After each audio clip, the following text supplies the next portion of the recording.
former FBI Director James Comey, who is a Republican, tweeted this out. And I want to break it down. So here's the tweet. Democrats, please, please don't lose your minds and rush to the socialist left. This president and his Republican Party are counting on you to do exactly that. America's great middle wants sensible, balanced, ethical leadership. All right. Now, I'm going to break this down in several ways. First up, let's just dissect here the America's great middle. What he describes as America's great middle is him and his rich insiders, his social circle. That is the only middle that exists in the country.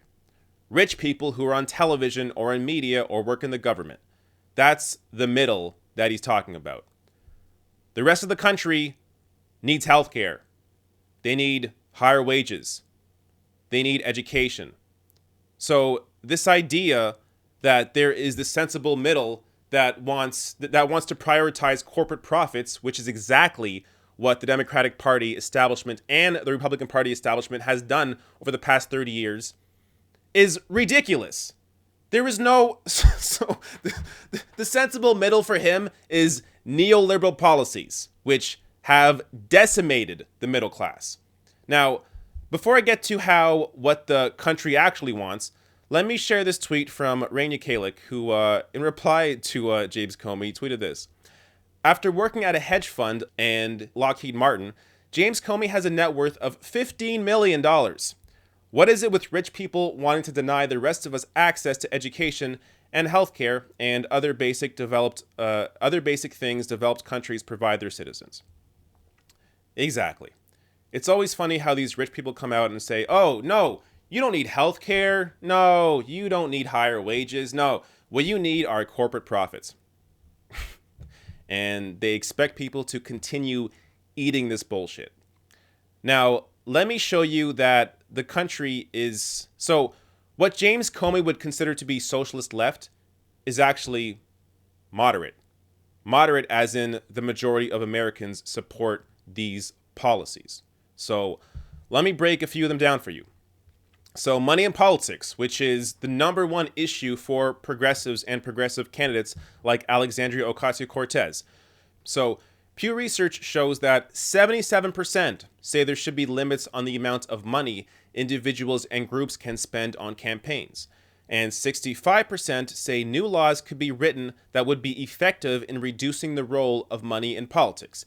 And this is just one of many polls that show overwhelmingly that getting money out of politics is the number one issue across the political spectrum. And that shouldn't really be controversial. Whether you are on the left or the right or the great sensible middle, you should understand that money influences politicians and that works against the best interests of the vast majority of people in the country who don't have that great wealth. Now, let me get to another issue here, which is Medicare for All. So, this data from the nonpartisan Kaiser Family Foundation. And they show that the majority of Americans, favor a Medicare for All system. So that's on the left. 59% favor a Medicare for All system. And even more people, 75%, support a Medicare for All option. So again, showing you that the vast majority of Americans at the very least, want a Medicare for All buy-in option. So, again, this should not be a shocking result, and you could look at many other polls that show very similar results. The majority of Americans understand that the vast majority of the world of the developed world have a universal healthcare system, and it only makes sense that the U.S. now moves to one. So, I mean, isn't it clear when a country adopts a universal healthcare system and they don't go back to private insurance? Shouldn't that be maybe a sign to you that, hey, why aren't these countries going back? If universal healthcare is so terrible, then why do they never go back to a private insurance-based system? It's because it's not terrible. It's because a universal healthcare system is the only sensible option. Now, let me get to the next piece of data here. And this is a Washington Post ABC poll discussing raising the minimum wage. And here's the question they posed. If a candidate for U.S. Congress supports increasing the minimum wage, would that make you more likely to vote for that candidate, less likely, or wouldn't it make much difference in your vote? And the majority of people, or I guess say half people, say 50% would make them more likely to vote for that candidate. 19% say less likely, and 28% say it wouldn't make much of a difference. And there's even more data to back this up. Here's from Gallup. So in 2016, 56% of Americans support raising the national minimum wage from $7.25 to $15 per hour by 2020, while 36% oppose the idea. 7% have no opinion on the matter. And again, this data should not be all that shocking. If you just look at wages and how they haven't risen over the past 30 years. Look, so people like to point to the unemployment number. Oh, look, unemployment's going down. Yeah, maybe because people are taking on 2 and 3 jobs because the wages they are making from a single job is not enough to keep them afloat.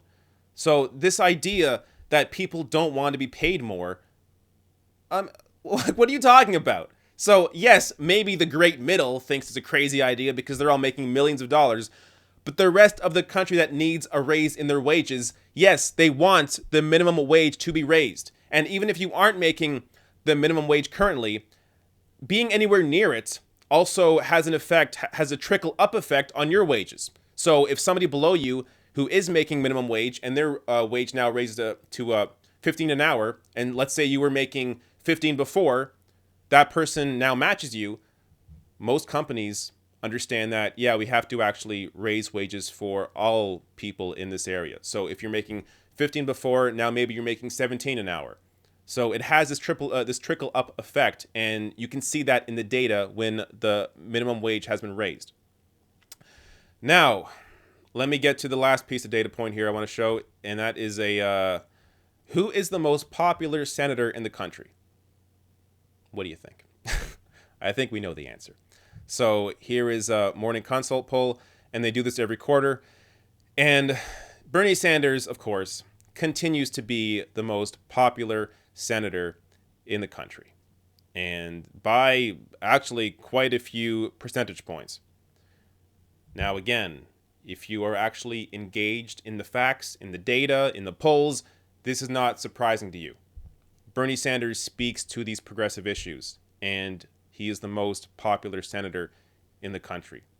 This shows you that it is not radical to support things like Medicare for all or getting money out of politics. It is actually moderate.